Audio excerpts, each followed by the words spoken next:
Hello guys, welcome back to my channel. कैसे हो आप लोग गाइस। और मेरी तबीयत आज बिल्कुल भी ठीक नहीं है। मुझे फ़ीवर आ रहा है और सर्दी बहुत तेज़ हो गई है। अभी दवा खा के लेटी हुई हूँ। और आज के ब्लॉग में अगर कुछ थोड़ा सा ऊपर नीचे हो जाएगा तो माफ़ करना। मैं किसी तरह सूट कर रही हूँ क्योंकि काम मैं कोई भी नहीं कर रही हूँ, बस लेटी हुई हूँ। दवा लेके पैरासीटामोल ली है, देखो उससे सही होता है कि नहीं। और ये नहा रहे हैं तो आप लोग को आवाज़ आ रही होगी, और अपने बेडरूम में हूँ तो गाड़ी वाड़ी की भी आवाज़ आ रही होगी। और इस समय मौसम यार बहुत ख़राब चल रहा है, तो सब लोग अपना ध्यान रखो। एकदम से मौसम ठंडा हो जाता है तो कभी गर्म हो जाता है, तो ध्यान रखो। बहुत ज़्यादा इसका असर पड़ रहा है। तो चलिए मिलती हूँ थोड़ी देर बाद, और देखो क्या क्या दिखाती हूँ आज। अगर हो सके तो आपको नीचे का दिखाऊंगी, अगर हो सके तो मुझे रिलीफ मिल गया तो मैं गारंटी नहीं लेती हूँ। नीचे जहाँ मैं पहले रहती थी वो दिखाऊंगी आपको, ठीक है। चलिए मिलती हूँ थोड़ी देर बाद। तो फ्रेंड्स देखिए, यहाँ पे चाय इन्होंने चढ़ाई है, तो चाय खोल रही है, तो चाय ये बना रहे हैं। तो गाइस कुछ देर बाद 2-3 घंटे बाद मेरा उतर गया था फ़ीवर, तो मेरा बड़ा चाउमीन खाने का मन हो रहा था। तो यहाँ मैं चाउमीन बनाने आ गई हूँ। कैसे बनाती हूँ उसकी रेसिपी आपसे शेयर कर रही हूँ। तो यहाँ तेल गर्म होने के लिए रख दिया था मैंने। शिमला मिर्च और प्याज इन्होंने काट दी थी पतली पतली, तो इसको मैं हल्का सा ही भूनूंगी, बहुत ज़्यादा नहीं पकाना है शिमला मिर्च को। वैसे भी चाउमीन में शिमला मिर्च बहुत ज़्यादा पका नहीं रहता है। हल्का से इसको भूनूंगी। और याद रखिएगा सब्जियों को ज़रूर अच्छे से वॉश करिएगा। मौसम और समय बिल्कुल भी अच्छा नहीं चल रहा है। मसाले में मैं यहाँ पे चिंग चाइनीज़ मसाला डाल रही हूँ, चाउमीन वाला।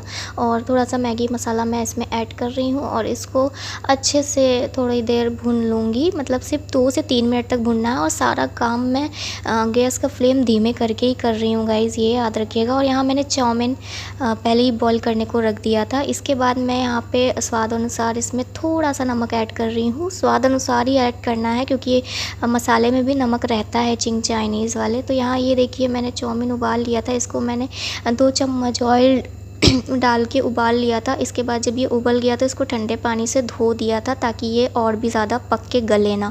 तो इसको अब मैं अच्छे से मिक्स कर लेती हूँ। और मिक्स करने में बहुत ही ज़्यादा दिक्कत हो रही है। देखिए गैस का फ्लेम एकदम धीमा है। धीमे फ्लेम में मैं इसको बनाऊँगी। 10 से 15 मिनट में बन के रेडी हो जाता है। तो चलिए इसको मिक्स कर लेते हैं। तो ये देखिए ये रेडी हो चुका है गाइस। और आइए आप लोग भी खाइए। तो किस किस को चाउमीन खाना पसंद है ज़रूर मुझे बताना। और ये देखिए मेरी प्लेट निकल चुकी है। कितना अच्छा और डिलीशियस लग रहा है ये गाइस। तो गाइस इसके बाद मेरे सारे कपड़े पड़े हुए थे जो कि मैंने धो के रखे हुए थे, बट मैं उसको फैलाई नहीं थी। मुझे बहुत ज़्यादा दिक्कत हो रही थी, तो मैं चुपचाप जाके दवा खा के लेट गई थी। यहाँ मैंने मैट भी धोया था, तो उसको भी मैं यहाँ पे धूप में फैला दूँगी क्योंकि मैट तो सूखता नहीं है। ऐसे कहीं भी डाल दो तो धूप में ही डालो तो सूखता है। इसके बाद कपड़े मैं ये दरवाजे के बाहर ही डाल देती हूँ। यहीं पर मैंने अपने डारे वगैरह बनाए हुए हैं, यहीं पर मैं आराम से डाल देती हूँ। आराम से सूख जाता है, कोई भी दिक्कत नहीं होती है। बहुत ज़्यादा जब मैं हैवी कपड़े धोती हूँ, जैसे इनका हो गया, मेरा हो गया, सबका हो गया, तब इसके बाद मैं उसको छत पे फैलाती हूँ ताकि फटाफट सूख जाए। और यहाँ पे तो अपना रात भर में सूख जाता है इज़िली। और टीवी देख रहे हैं ये, और टीवी देखते देखते बाहर अंदर से ही चिल्लाते रहते हैं अंबिका अंबिका करके। तो मुझे बहुत ज़्यादा गुस्सा आता है। अंदर से ही चिल्लाते रहते हैं, ये भी नहीं देखते कि मैं हूँ कि नहीं हूँ, बस चिल्लाते ही रहते हैं। तो इनकी तबीयत तो आज ठीक हो गई है, काफ़ी हद तक सही हो गए हैं। तो अब मैं पड़ गई हूँ बीमार, देखो सही होती हूँ कि नहीं। तो अभी तो जा रही हूँ लेट के, थोड़ा आराम करती हूँ थोड़ी देर और। तो गाइज़ आराम करने के बाद मैं आपको दिखाऊंगी अपना नीचे वाला घर जहाँ मैं पहले रहती थी, किस हाल में है, कैसा है, सब कुछ आपको दिखाऊंगी, तो ज़रूर देखना। और यहाँ पे मैं सामने देख रही थी, बड़ी मम्मी आई थी तो उनको ही देख रही थी मैं। तो गाइस मेरे कपड़े सारे फैल चुके हैं। अब मैं जा रही हूँ अंदर, लेकिन अंदर जाते जाते ना एक मतलब अजीब सी दुर्घटना घट गई। मतलब मेरे हाथ में फ़ोन था, एक हाथ में मग था, तो मैं कैसे अंदर घुसूँ, पर्दा हट ही नहीं रहा था। तो मैं गोल गोल नाच के इस तरह से पर्दा मैंने हटाया कि मैं आपको बता नहीं सकती, मुझे इसलिए हंसी आ गई। मैं अजीब सा मतलब गोल गोल नाच के पर्दा हटाया मैंने। तो गाइस चलिए अब चलते हैं, आपको दिखाते हैं अपना नीचे वाला घर। ये मैं अपने कमरे में से निकल रही हूँ ऊपर से, और जा रही हूँ सीढ़ियों की तरफ। सामने जो कि सीढ़ी बनी हुई है, अभी मैं आपको दिखाती हूँ। और मैंने स्लो मोशन में इसलिए कर दिया है क्योंकि मैं बहुत ही ज़्यादा फास्ट गई थी, तो फास्ट शूट हो गया था, तो मैंने स्लो मोशन कर दिया ताकि आप एक एक बारीकी अच्छे से देख सको। फास्ट मोड में नहीं देख सकते। ये बारिश हुई थी तो बहुत ज़्यादा मिट्टी और काई जम चुकी है, लेकिन अभी इसको साफ़ नहीं किया जाएगा गाइस जब तक कि बारिश का मौसम ना चला जाए, क्योंकि अगर एक बार साफ़ करो तो फिर वैसा ही हो जाएगा। इसीलिए अभी इसको साफ़ हम लोग नहीं कर रहे हैं, जब बारिश का मौसम चला जाएगा तब साफ़ किया जाएगा। और यहाँ पे आप स्लीपर उतरे देख रहे हो, तो यहाँ पे बगल में रूम में किराएदार रहते हैं मम्मी के, तो उन्हीं का स्लीपर वगैरह उतरा है। और यहाँ से मैं सीढ़ी से नीचे उतर रही हूँ पहले, फिर ये सेकंड सीढ़ी आती है, यहाँ से भी नीचे मुझे उतरना पड़ता है गाइस। और बहुत ज़्यादा काई जम गई है, मैं तो बहुत दिन बाद इधर साइड आ रही हूँ, वरना उधर से ही काम सब उतरना चढ़ना होता रहता है, तो यहाँ तो मैं जल्दी आती नहीं हूँ। और बहुत गंदा भी हो रखा है, कोई साफ़ भी नहीं करता है। और ये देखिए यहाँ पे नल से मैं बर्तन वगैरह धोती थी, पहले मैं पूरा साफ़ करके रखती थी, एक भी काई नहीं जमने देती थी। और ये देखिए ये है रूम का दरवाज़ा। तो एकदम गांव विलेज जैसा आपको माहौल दिखेगा गाइस, यहाँ पे बिल्कुल भी आपको हाई फाई नहीं दिखेगा। तो बताना कैसा लगा। मैं तो यहाँ किसी तरह रहती थी एडजस्ट करके अपनी किस्मत समझ के गाइस। तो ये देखिए ताला लगा हुआ है, तो मैं इसको खोल देती हूँ। तो ये देखिए मैं अंदर आ गई हूँ। और यहाँ पे मेरा गैस चूल्हा रहता था गाइस, यहाँ पे मैं अपना खाना बनाती थी नीचे बैठ के। पहले मैं नीचे बैठ के खाना बनाती थी, जहाँ पीली बोरी रखी है वहाँ सिलेंडर रहता था। और ऊपर ताड़ पे जितने भी मेरे फालतू के सामान रहते थे जो मैं यूज़ नहीं करती थी ना, वो सब मैं ऊपर रख देती थी। जैसे ट्रंक हो गया छोटा वाला, आपने देखा होगा, तो वो सब यहाँ पे मेरे सारे डब्बे रहते थे, मसालों के, चावल के, दाल के सारे डब्बे। और यहाँ साइड में फ्रिज रहता था मेरा। फ्रिज का पावर प्लग नहीं था, तो हम लोगों ने पावर बोर्ड बनवाया था एक, तो वो लटका लिया था, उसी में फ्रिज लगा देते थे। और यहाँ पे मेरा बेड था गाइस, आप देख सकते हो। पहले सामने वाली दीवार टूटी थी, बट बाद में बन गई, जब मैं ऊपर शिफ्ट हो गई ना, तो बाद में इन्होंने बनवा दी किराएदार वगैरह के लिए। और वो खिड़की के पास कूलर लगा रहता था। और ये अलमारी आप देख रहे हो, तो ऊपर साइड वाली अलमारी में मेरा छोटा सा प्यारा सा मंदिर मैंने सजाया था। इसके बाद नीचे वाली अलमारी में मेरे सिंगार पटार के सामान थे। और एकदम नीचे वाली अलमारी में ऐसी पेपर ऊपर रहता था। और इस अलमारी के बगल में ही अलमीरा रहती थी कपड़ों उपड़ों वाली। तो चलिए अब बाहर का नज़ारा दिखा देती हूँ। तो बाहर और पीछे आते हैं, तो इधर ये भूसा घर आपको दिखा होगा साइड में गाइस, तो वहाँ पे भूसा वगैरह रहती थी। और एकदम पीछे यहाँ पे गाय वगैरह रहती हैं। तो इधर साइड तो गाय नहीं बंधी है, उस साइड बंधी है, तो मैं उस साइड जाके दिखाती हूँ। मुझे बहुत ज़्यादा डर लगता है गाय से, और मुझे ही कुछ ज़्यादा ही मारती है गाय, पता नहीं क्यों। तो ये देखिए ये गाय है। और वो पीछे आप जहाँ दरवाज़ा देख रहे हो, वो मेरा वॉशरूम है। और एकदम पीछे वाला दरवाज़ा वो हमेशा बंद रहता है, वो मेरा वॉशरूम है, जहाँ पे एकदम जंगल उग चुका है, कोई भी साफ़ करने वाला बिल्कुल भी नहीं है। पेड़ पौधे एकदम उग चुके हैं, दूध वगैरह सब लगता है प्रॉपर, बट साफ़ कोई नहीं करता है यहाँ पे। और गैया ने बछड़े दिए हैं, तो आपको बछड़ा भी दिख रहा होगा खड़ा हुआ छोटा सा। तो बस यहीं पे मैं रहती थी, यही है मेरा पहले का ठिकाना जहाँ मैं रहती थी। आई होप आप लोग को पसंद आया होगा, कैसा लगा मुझे ज़रूर बताना।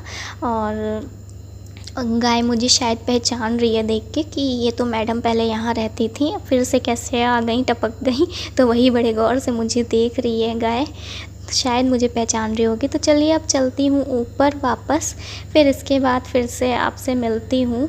और मुझे बताना कैसा लगा मेरा आज का वीडियो। एक लाइक ज़रूर कर देना, ज़रा सा भी लाइक कर देते हो ना आप तो मुझे बहुत खुशी मिलती है, तो प्लीज़ लाइक कर देना। चलिए ऊपर चलते हैं। तो फ्रेंड्स मेरा डिनर वगैरह हो गया है, और डिनर में मैंने बनाया था राजमा। और मैं किचन में इसलिए आई हूँ क्योंकि मैं आप लोग को दिखाना चाहती हूँ कि आप लोग ने बोला था ना कि अपना बर्तन रात में वॉश करके तो सोया करो। तो मैंने बर्तन अपने सारे वॉश कर लिए हैं गाइस, क्योंकि अगर कोई मुझे अच्छी एडवाइस देता है तो मैं उसको ज़रूर करती हूँ। तो थैंक यू सो मच। और आपकी बातें मुझे बहुत अच्छी लगी। मैं नाम तो नहीं याद रख पाई क्योंकि काफ़ी लोगों ने मुझे सजेस्ट किया था, तो मैं नाम नहीं याद रख पाई। तो लेकिन आप लोग का बहुत बहुत थैंक यू। आप लोग ऐसे ही मुझे कहीं भी गलत देखो ना तो सुधार दिया करो, मुझे बिल्कुल भी बुरा नहीं लगता है, अच्छा ही लगता है। और इससे पहले मैंने आपको अपना दिखाया था जहाँ मैं पहले रहती थी। एक मैं ट्राइपॉड में कैमरा सेट कर लूँ फिर बोलती हूँ। हाँ तो फ्रेंड्स, इससे पहले मैंने आपको दिखाया था जहाँ मैं पहले रहती थी, वो वाला घर आपको दिखाया था। तो गाइज़ ऐसा हुआ था ना कि मतलब मेरी शादी के टाइम तक, जब तक शादी नहीं हुई तब तक मुझसे कहा जा रहा था, मेरे ससुराल वाले भी कहते थे कि ऊपर यहाँ जहाँ मैं रह रही हूँ एक कमरा तुम्हारे लिए बनवा दिया जाएगा, तुम यहाँ आके रहोगी। और मेरे हस्बैंड भी मुझसे यही कहते थे एंड तक, जब तक शादी नहीं हुई। बट जब मैं यहाँ शादी करके आई तो मुझे उस वाले कमरे में रखा गया। तो मैं आपको बता नहीं सकती हूँ कि मुझे कैसी फीलिंग उस समय आई थी, क्योंकि अगर आप कहो कुछ और, सपने कुछ और दिखाओ और फिर लाके कहीं और पटक दो तो कितना अजीब सा लगता है ना। तो आदमी को, इंसान को उस चीज़ के बारे में कहना ही नहीं चाहिए, सपने ही नहीं दिखाने चाहिए अगर आप पूरा नहीं कर सकते हो। तो यहाँ पे सब कुछ बन गया था। अगर एक रूम में दरवाजे खाली 2 लग जाते और ये मेरा टॉयलेट तैयार हो जाता तो मैं आराम से आके रह सकती थी, लेकिन नहीं किया गया था। तो मैं नीचे ही रहती थी। मैं नीचे कम से कम गाइज़ कितना 3 साल मैं नीचे रही हूँ, 3 साल नीचे रही हूँ। इसके बाद मैं ऊपर आई हूँ। अभी जस्ट मैं अगले साल ऊपर आई हूँ, ज़्यादा टाइम मुझे नहीं हुआ है ऊपर आए हुए। और ऊपर यहाँ पे मैं खुद से आई हूँ अपना दरवाजे वगैरह लगवा के। और पहले जो मैं नीचे ही रहती थी, किस तरह रहती थी मैं ही जानती हूँ, क्योंकि आप लोगों ने देखा पीछे गाय वगैरह हैं, तो मुझे बहुत ज़्यादा डर लगता था। मैं कैसे वॉशरूम पीछे जाती थी, कैसे क्या करती थी, वो मैं ही जानती हूँ। और जो स्मेल आती थी ना, वो मुझे मतलब कहना तो नहीं चाहिए क्योंकि वो हमारी माता होती हैं, बट सब लोग हैंडल नहीं कर सकते। मुझे थोड़ा सांस की प्रॉब्लम है, मतलब अगर मैं ज़्यादातर सीढ़ी चढ़ूँ या कुछ भी करूँ या ज़्यादा रो लूँ ना, तो मेरी सांस फूलने लगती है। तो इस वजह से मैं ज़्यादा कोई ऐसी स्मेल भी नहीं बर्दाश्त कर पाती थी, बट मुझे नीचे बर्दाश्त करके रहना पड़ता था। और मैं दरवाज़ा बंद करके ही सारा टाइम नीचे बैठी रहती थी। मैं आपको बता नहीं सकती हूँ कि कितने बुरे दौर से मैं गुज़री हूँ। और मैं आपको बताऊँ, जब मैं फ़र्स्ट टाइम मैरिड होके आई थी ना, तो सुबह से मैं खाली पेट बैठी हुई थी। मुझे किसी ने खाना तक नहीं पूछा था। मुझे खाना पूछा गया था शाम के 4 बजे। आप यकीन नहीं मानोगे, शाम के 4 बजे। और तब आप सोचो मुझ पे क्या बीती होगी। तो ये सब रवैया क्यों था, कैसे था, मुझे कुछ भी नहीं पता। आई थिंक इसीलिए होगा क्योंकि मैं एक मिडिल क्लास से या फिर गरीब परिवार से बिलोंग करती हूँ, इसलिए शायद ऐसा रवैया मेरे साथ रहा हो। और शायद मेरे अपने सास ससुर होते तो शायद ऐसा ना करते मेरे साथ। और काफ़ी चीज़ें मेरे साथ हुई हैं जो कि मैं यहाँ पे डिक्लेयर नहीं कर सकती हूँ, यहाँ पे नहीं बता सकती हूँ। लेकिन जिनके साथ हुई होगी ना, वो मेरी बातों को समझ सकते हैं बिना बोले, क्योंकि जो झेला रहता है ना वही समझ सकता है। और काफ़ी चीज़ें मैं आपको बता भी नहीं सकती हूँ, थोड़ी थोड़ी चीज़ें मैं आपको शेयर कर देती हूँ, अपने दिल का दर्द जो बता देती हूँ थोड़ा थोड़ा। और गाइज़ अब मैं ब्लॉग का एंड करती हूँ, और किसी दिन हो सकेगा तो ऊपर वाला भी अपना आपको घर दिखाऊंगी। अभी पूरा बना तो नहीं है बट मैं दिखाऊंगी, पेंट वगैरह नहीं हुआ है, बट मैं दिखाऊंगी किसी दिन आपको ऊपर का। और मेरी तबीयत अभी भी ठीक नहीं हुई है गाइज़, मतलब फ़ीवर मेरा दिन में उतर गया था, तभी तो मैंने वीडियो वगैरह शूट किया। लेकिन अभी रात होते होते फिर से मुझे हरारत हो रही है। लेकिन हमने सोचा कि लाओ ब्लॉग का एंड करके कुछ डाल देते हैं आप लोगों के लिए। तो चलिए अब करती हूँ ब्लॉग का एंड, फिर से मिलूँगी। और नसीब का खेल सब समझ के, नसीब में जो लिखा है वही मिलेगा, ये सब सोच के मैं सब कुछ सह लेती हूँ हंसी खुशी। और हंसने की अब आदत हो गई है, दुख छुपाने की भी आदत हो गई है। तो चलिए मिलती हूँ नेक्स्ट ब्लॉग में, तब तक के लिए बाय।